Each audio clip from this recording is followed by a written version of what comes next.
You're probably wondering why we're sitting at the back of this three-row SUV. And you're probably wondering what SUV this is. Well, you've seen the front face of it.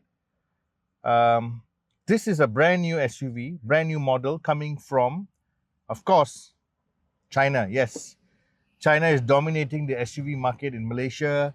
They've just got so many models in the market, so many brands. And now this is another relatively new brand. It came in early this year, and they've got this three-row SUV at a fantastic asking price. I'll share that with you in a little while. But what is interesting is it's a full three-row SUV. Yes, the rear seats are not the most comfortable for someone my age and my size, but if it's for a young teenager, a young child, should be no problem. You got headrests here, you got seat belts, you got little, cup holders here. It's not too bad. You got a little window here. You're still not subjected to the hot sunlight coming in because there's a little bit of overhang here. And you have a little bit of luggage room at the back with the third row up. So to get in and out, not the most easiest, but I'll show you, even with my age and my lack of yoga, I can still get out relatively easy. So let me put back the seat. Easily done. Not difficult to do at all. So this is Jetour. Jetour is another, I would say, child of the Chery Auto Group China. So you have Chery, you have Jayco, you have iCore, the full electric car brand from them, and then you have Jetour. And this is the VT9. We have seen the dashing before. We did a review of the dashing. The dashing basically is a smaller version of this. But when you say the VT9, with its quad exhaust system, nice lower lip here, you know that this is a product from the big Chery group. And if you look at the rear lamps, this nice long flowing rear lamp treatment with the word Jetour there, and suddenly you say, hey, it looks quite similar, the rear, to the Chery Tiggo Cross, which was recently launched. I mean, the Tiggo Cross is smaller. You look at the rear spoiler, you look at this whole treatment, it's like a scaled up version of the Tiggo Cross. And that's why this company is going to be so successful around the globe. Because why? They share a lot of things. They share their design language. They share some small things which makes it more interesting. To add that, underneath this car is an engine that also comes from Chery, and it's a 1.5 turbo. Can you imagine a 1.5 turbo, 4-cylinder engine, turbocharged, running this? Which means in city traffic, in daily driving, you're not going to be using a lot of fuel, which is very important because people are very fuel conscious right now. You think there's a lack of power. Later when we go for test drive, I'll show you there's no lack of power. Yes, if you load it up full, you might feel the weight, but still pretty decent figures. I'll share with you.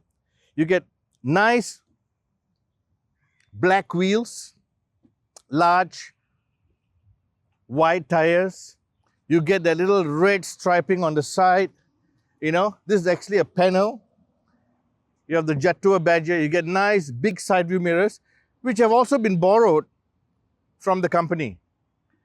Then as you come up front, you get nice streamlined headlamps, daytime running lights, and I like the way they've put this together with the red insert. So it's got all these little elements that say, hey, look at me, look at me, look at me. And the most important thing is when you come closer, Mr. Cameraman, come closer. Look at this grille treatment. It almost seems like it came out of a very expensive German car, because there's a German car that has a grille treatment very similar to this. So what about the interior of this car? Let's get inside the front seat and I'll show you a little bit more about the interior of this car. You will see as I open this door, the electric seat moves back to my driving position. And then when you shut the door, it goes back.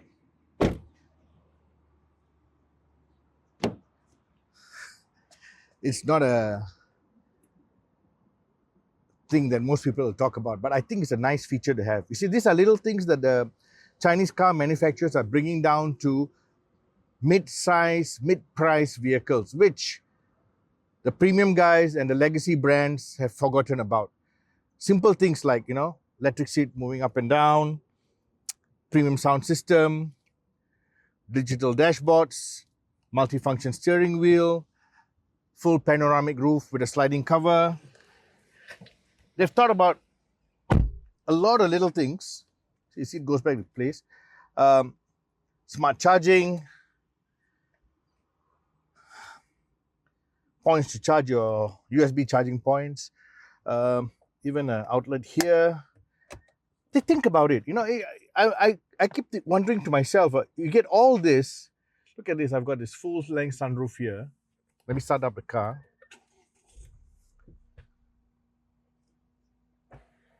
Full-length panoramic sunroof, which is not a cheap option. It is an expensive item to have. Not really necessary for our climate, but still, you know, it's a good selling feature. 3 rows of seats, of course, like I mentioned earlier. Big compartment here. Reasonable sized glove box here. Hello, Jetour. Hi, Jetour. Hello, Jetour. Can you switch on the radio, please? Can you increase the radio volume?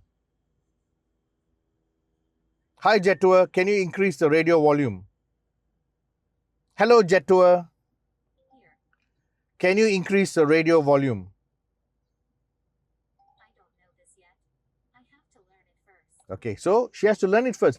But you see, all this, and if I tell you the price, I mean, I was surprised when I saw the price. The selling price is just shocking. It's below 120,000 ringgit for all this.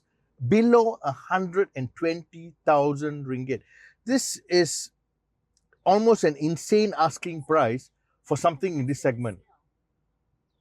See, she's talking to me back. I haven't mastered this skill. Now, you got voice activation, you got this, you got that, you got come on, you got everything. What else do you need?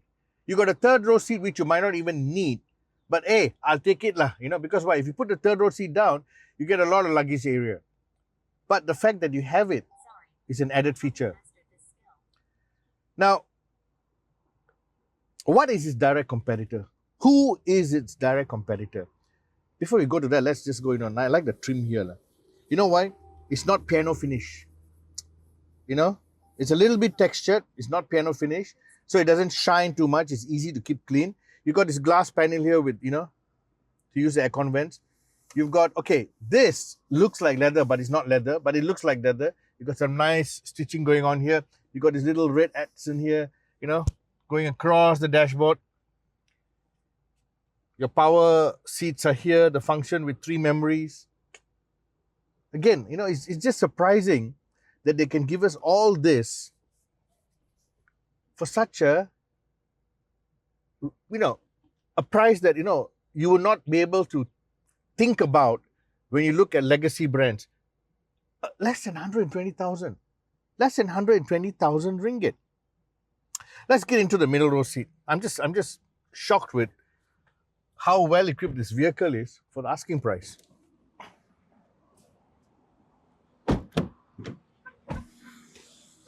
And you see, when I get into the middle row, look at the space I got. I mean, my powered seat is still where it is. This one is slightly leaned back.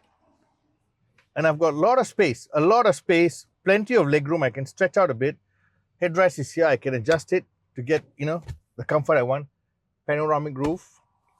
Then, middle row, like in all its other vehicles, flat, which means there's space for the feet. It doesn't go up like that, you know?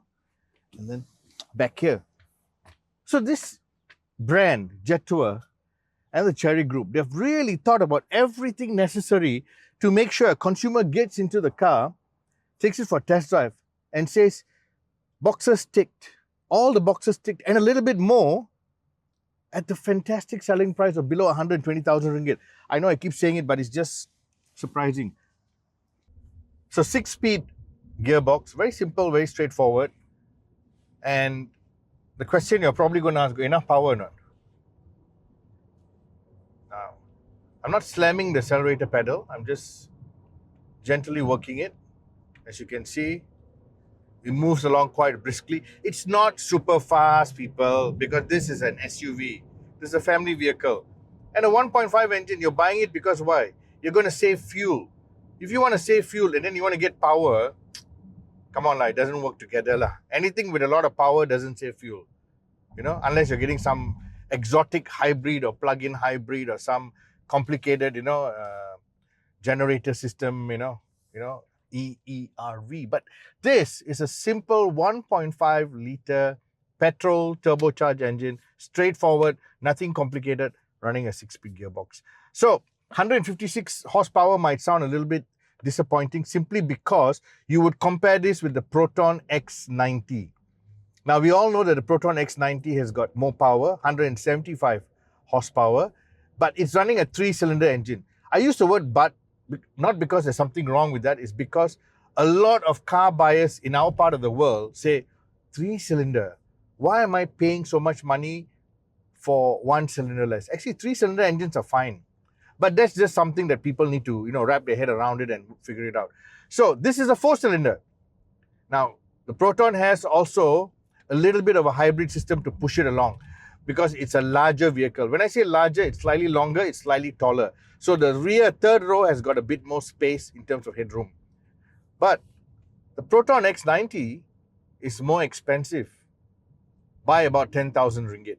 So how did Chery work it out? Because Proton is Geely, and Geely is a company from China, a huge company from China. Chery also a huge company from China. Yet, Chery has been able to bring the price down of this vehicle below the Proton X90. This is something which I'm trying to figure out because why? Feature to feature, they got nearly everything.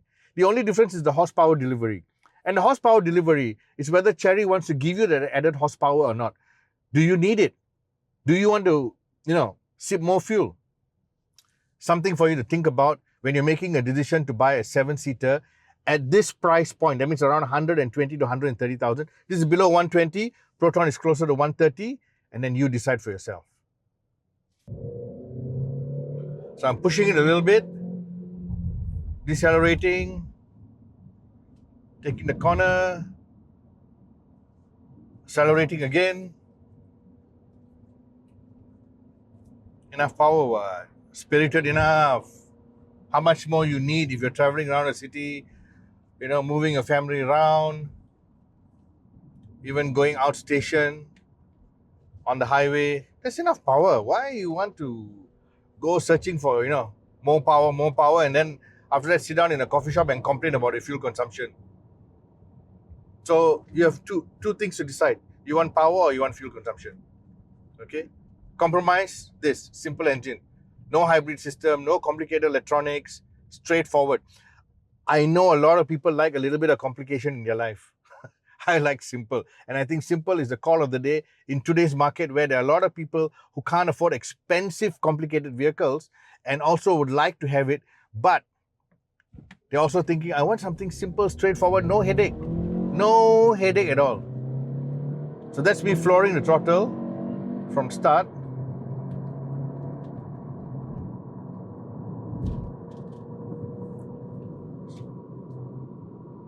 Enough power for you? So this is the Jetour VT9. And it's a full 7-seater SUV with nothing lacking. When I say nothing lacking, honestly, the only thing I think that is lacking is maybe higher quality trim. Higher quality trim means maybe you want Napa leather, you want something a bit more upmarket in terms of the audio system. This is not some branded audio system. Or maybe you might say, oh, I want, my rear seats the recliner to be powered like you have in some expensive vehicles. Is it really necessary? You just lift a tab and it does it. So the direct competitor, Proton X90, and the Proton X90 has got a little bit more power, but the Proton X90 is a 3-cylinder turbocharged engine. This is a 4-cylinder. Decision up to you. You take it out for test drive and you decide which makes better sense for you. So let's get down to the nitty-gritty of this Jetour VT9. Like I told you, 1.5 liter petrol powered engine running with a 6-speed gearbox. So you get 156 PS, 230 Newton meters of torque. Now that 6-speed is a dual clutch transmission, and this vehicle in length 4,724 mm, width 1,900, height 1,720 mm, and the wheelbase is 2,720. Now Jetour will sell you this car in two variants: the Comfort, which is 118,800, and this variant with the panoramic roof and a few more added accessories for just 119,350. 119,350. That is, very hard to resist. And think about it, it's a full 7-seat D segment SUV. Now it's local assembled, so its direct rival in theory is the Proton X90. Now the Proton X90 comes in at 4,830 mm, 1,900 mm width, a height of 1,764, and a wheelbase of 2,805. The Proton, of course, has a slightly more powerful engine, two-wheel drive, just like this vehicle, two-wheel drive. But the Proton X90 price starts from 123,800. And if you want to take a direct comparison to what this is, you have to go to the executive version, which is 130,800. So if you take 130,800 against this 119, you're straight away going to save 11,000 ringgit when you look at this. A little bit more space in the Proton, a little bit more power in the Proton, but this is 11,000 ringgit lower. So thank you for watching and let us know what you think.